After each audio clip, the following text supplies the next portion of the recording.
So this morning, I just wanted to talk about a few things. Uh, Not quite sure on the time yet, just because everything's up in the air right now. But why we need to cultivate a relationship with Garden of Eden, within us, within inside of our bodies. And what that means as far as cultivating a healthy relationship with yourself, shadow work, what have you, whatever else. Um, it's funny because I was listening to a woman earlier this morning, and she was talking about how uh, when we when we look at ourselves and we're in our shadow work, we're doing shadow work, right? And how she was talking about how she had taught was hanging out with this person, and they weren't really getting along very well, and her having had issues with people pleasing. She you know they, they just it didn't work, and she was like devastated that she couldn't keep this guy being, they just didn't, they just butted heads the whole time, and she was so devastated. And she said, and then the guy said, it's okay to, what's the word she said? She said, oh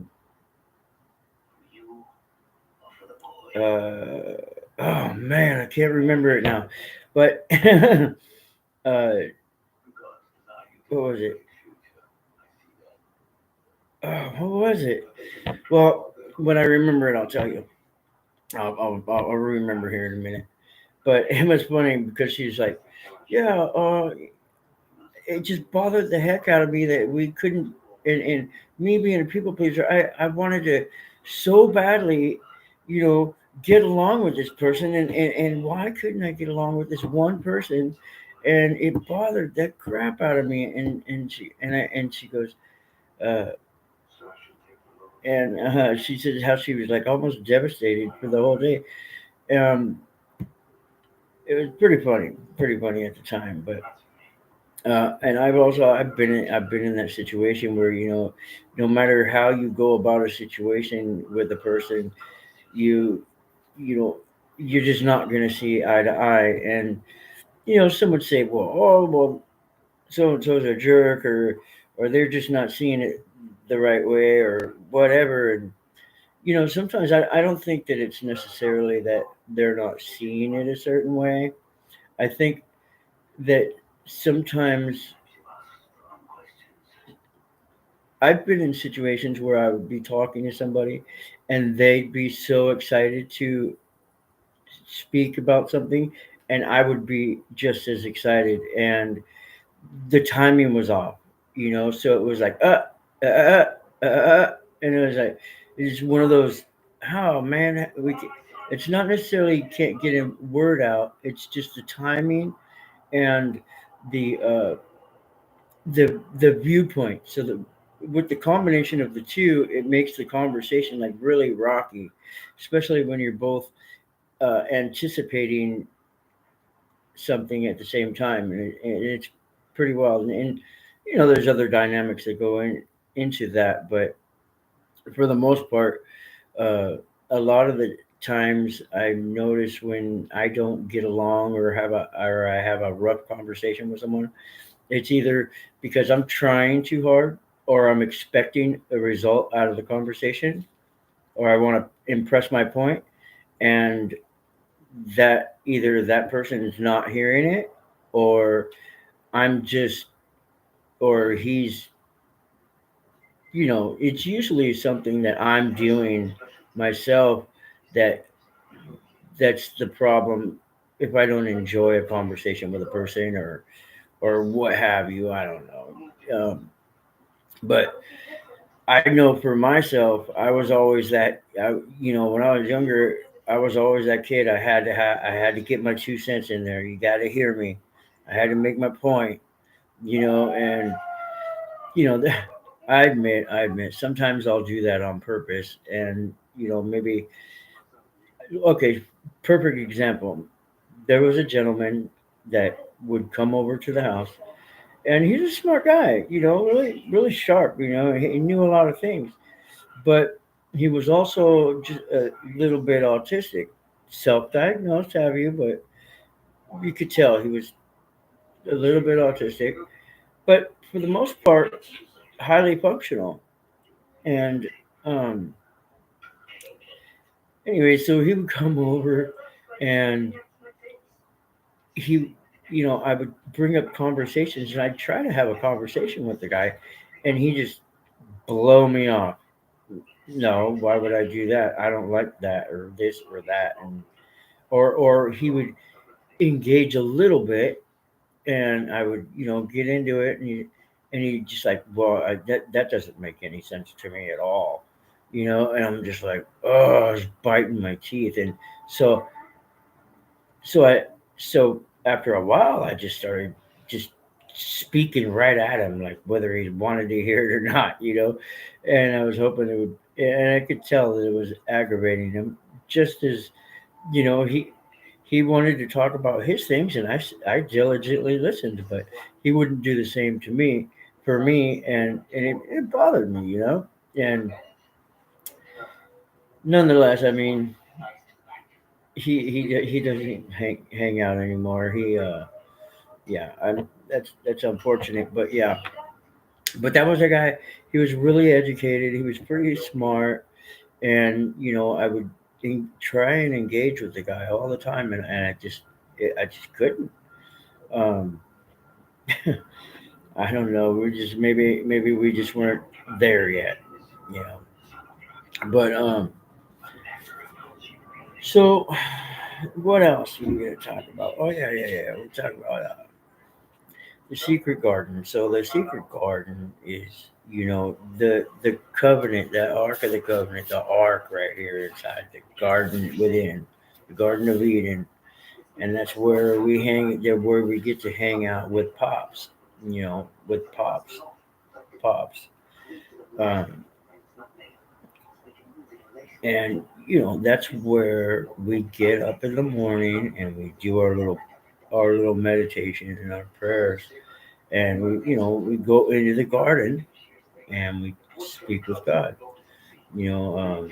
That that place where we just say, "Hey, pops, like, what do you have for me? What would you like me to do today? Because what are we going to do today? And how are we going to do it? And depending on whether or not you're in a rush, is, I guess, how long we get to spend with them. But usually that's runs around between 4 and 5 o'clock for me. For me, when I talk with God, when I talk with pops. Um, this morning, I was I was making you guys a video this morning, and then I realized that I was all over the place with the dang thing, and uh, the camera was all bouncing around, and I decided, well, I'll just do it on the laptop right now, and so that's why we're here, and I wanted to reset what my YouTube channel up, because it was bothering me that it had no rhyme or reason to it, and I have 0 subscribers. So hopefully with this we can try and get this thing going the right way. Um, so why is it important to cultivate a relationship in the garden? Basically because when you get up and either you write. Sometimes I love to write in the morning. When I write in the morning time, it's it's it's perfect because I can my mind is just right there, and I just say, "Hey, pops," and I write like I'm talking right to God. Hey, pops, how you doing this morning? Thanks for, you know, I had a good night's sleep. How about you? Blah blah blah. Whatever. And when I do that, I find that when I do that, I get to express my thoughts and my concerns that may come up during the day, and weed out the possible issues, or the weed out the feelings or emotions that I might be having at the time that may have rubbed off from yesterday or whatever. Um, Most of the time, there's really no issue, but sometimes I'll wake up grumpy, and I want to nip that in the bud before I go deal with other people. um, they, they do say that you could change your day anytime you want. So, like yesterday morning, I was walking out. I go, man, I'm grumpy today, and I realized that at the time when I said it out loud, I was like, okay, so what am I going to do about that issue today? I'm like, I don't want to be grumpy with everybody. So it didn't take long. Once I called it out into the open, pulled that attitude of gratitude out, that other thing went away. And that's a cultivation, you know, the relationship with the garden, because because that voice inside pops inside. He goes, "Hey, Baron, you don't have to be grumpy. There's no reason for you to be grumpy. You're just being grumpy." And and it's that constant contact with the power great with the power greater than yourself. Uh, in Narcotics Anonymous, they say you can have anything could be your higher power. You could call it God. You could call it a doorknob, for that matter. Some people, they call a hat, whatever. Oh, that's my higher power. It's stronger than me. Sometimes it is. The doorknob's, you know, got more control over me sometimes when I've been drinking, I guess. But yeah, that's pretty funny. So uh, the relationship. So how do you come up with how do you nurture a relationship with a God that you can't see? You know, and what does that look like? Man, it just doesn't look like anything. It just looks like you you're basically talking to the God, but your God within, the higher self that's inside of your mind, inside of you, and it knows all things. It gives you all the answers, and so you're cultivating a positive relationship in that garden where He resides, in this beingness where He resides, and where all the answers come from. Because He's we just know that this is His dwelling place, and He helps us. We are Him, and He is us. The divinity within, the super conscious, the higher mind, the everlasting. The eternal God within. He is one with us, and I'm one with Him. And that's who we are. And when you think about that, that's really, really cool, uh, because then you know that you're limitless. There's nothing can hold you back, nothing will stop you, and you don't have to worry about what's going to happen next, because everything is right here, right now, right? As I speak, we are creating the reality that we're in, the space that we're in, and that's what God does. That's the creator. So I like to think of it as like when we're drawing. when you draw a picture, right? You get a piece of paper here.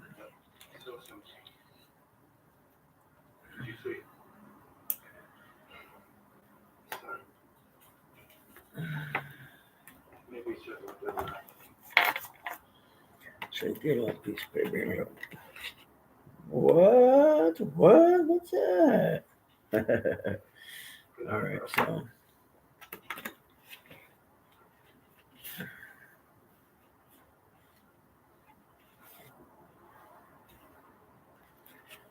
so it says this is a pretty cool little book. It's a 1 minute gratitude journal, and it basically gives you just a bunch of places where you can write a little journal entry. Today I'm grateful for, and that's a relationship. That's cultivating a relationship with your higher self. And that's one way you can do it. Get a little journal in the morning and start talking at it, and you start creating a relationship with yourself. And what's cool about documenting things is you can go back at the end of the month and you read those things, and it is, if you date it and put the time, and when you do that, you give a little explanation of the situation at the time. You can look back on your month and reflect. Oh, so this day I was good. This day I sucked. That day was good. That one sucked. Or that one was, I was sad on that day. What happened on that way? And then you can get a bird's eye view of what was going on this month, that maybe you might want to make some corrections on next month, depending on how well you do. And if you want to change some things, and that's a great way. So then, what I suggest is, if you are going to start something like that, you make a your entry, and you do, maybe, let's say you just do it once a week, right? You do your entries for the week, and then what you do is you take the key components, find one thing that you want to work on, that's like common to all the whole week, and you write that down, right? You say it's like, okay, so what's the common denominator of this week?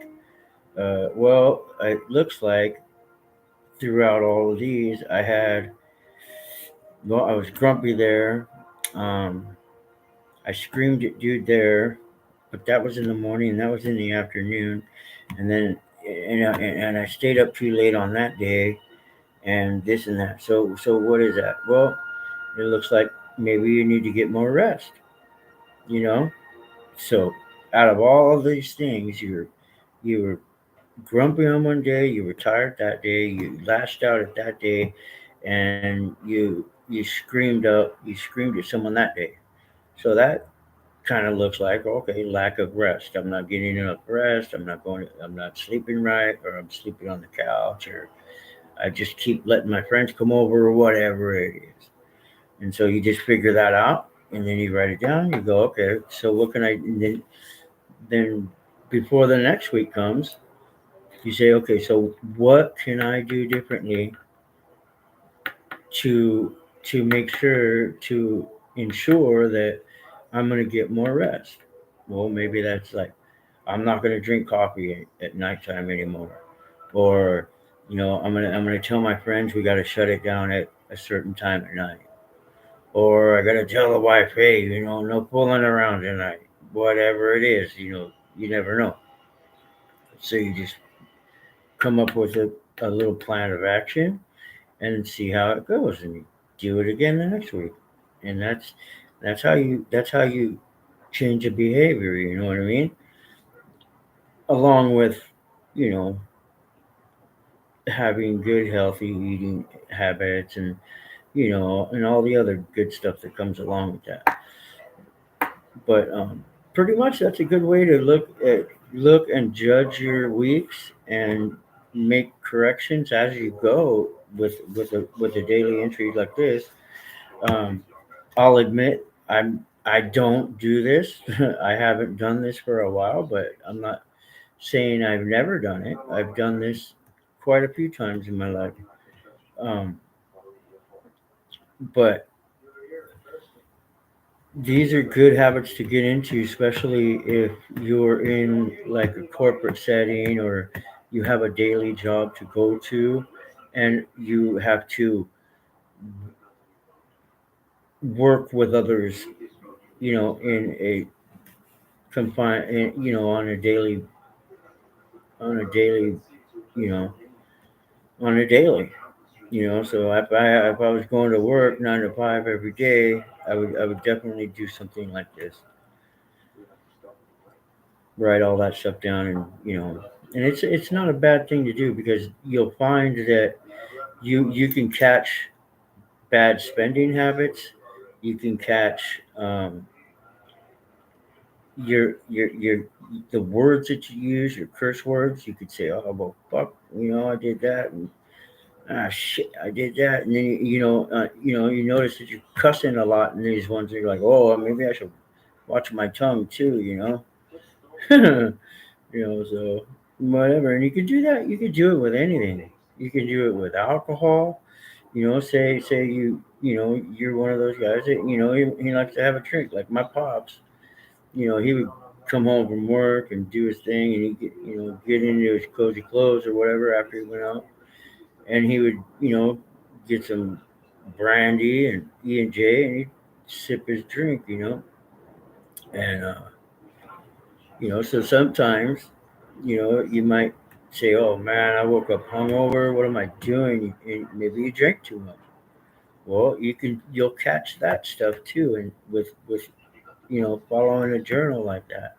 If you do that in the morning, make it a habit to do it in the morning. You're probably not going to do a journal at nighttime. But if you were to do that in the morning time, you would catch these little things that you're doing, these little uh, you know character defects, and it's yourself, self meditate. You don't gotta ask nobody else's opinion. This is a good way to judge what you're doing. Funny note, I had been to a counselor, marriage counselor at one point, and he goes, "If you want to know if you're doing a good job as a husband, just look at the countenance on your wife's face. And if she's smiling, you might be doing okay. If she's not, you might need to make some changes." And I was like, "Oh, whatever, dude. Why do you have to say that?" But just to say the least, her and I didn't last very long. um, but yeah, so there's lots of things you can do to cultivate that relationship in that garden. And that garden is whatever place you make sacred for your daily meditation or devotion to God. The time you spend with your Creator and with yourself, with the higher self, and you basically create a relationship every morning. You can, especially in the morning when you're in the delta. That's when your subconscious is programmable.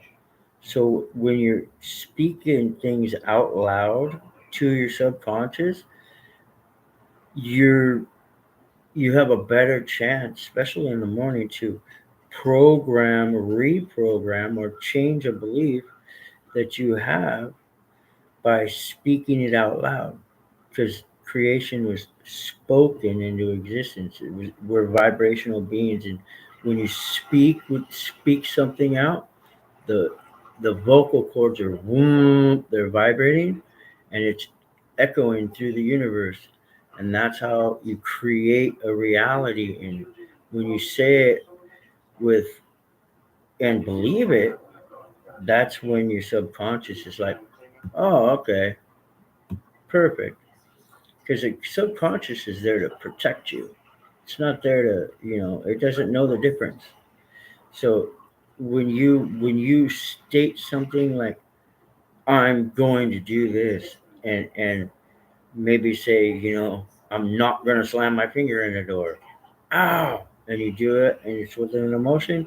You just planted that right in your head. So I'm not going to slam my finger in the door anymore. I'm saying that's not saying you're never going to do it again, but that's how you program your mind. So when you do the daily, do it on a daily habit. Wake up early in the morning when you're just in that delta still. You're still just out of that REM sleep. Then you write, you read, and then you write, and then you get that brain going, and you start programming every morning of the week. But you be, you do that for 6 months. Promise, you do that for 6 months, your life will change. 150 degree, 180, 360. Guarantee it. Guarantee it. You add a little, you add a little friggin' meditation and breathing exercise with that. Right? Oh, done. You do anything you want. Um, that and some stretching. One of the things that I kind of regretted when I was doing the air conditioning was not getting up in the morning and actually stretching my body, stretching it out, getting it loose, and really doing a good job of stretching. Uh, you know, but I would do that just before I got up in the attic or crawled underneath someone's house. But um, it's really a lot better when you get your muscles stretched out in the morning. So you spend, let's just say, you spend 30 minutes with cultivating the garden, walking in the garden with God, and then you spend 20-30 minutes stretching and breathing. You're gonna have a great day, guaranteed. Guaranteed. I almost put my life on it, but yeah. So that was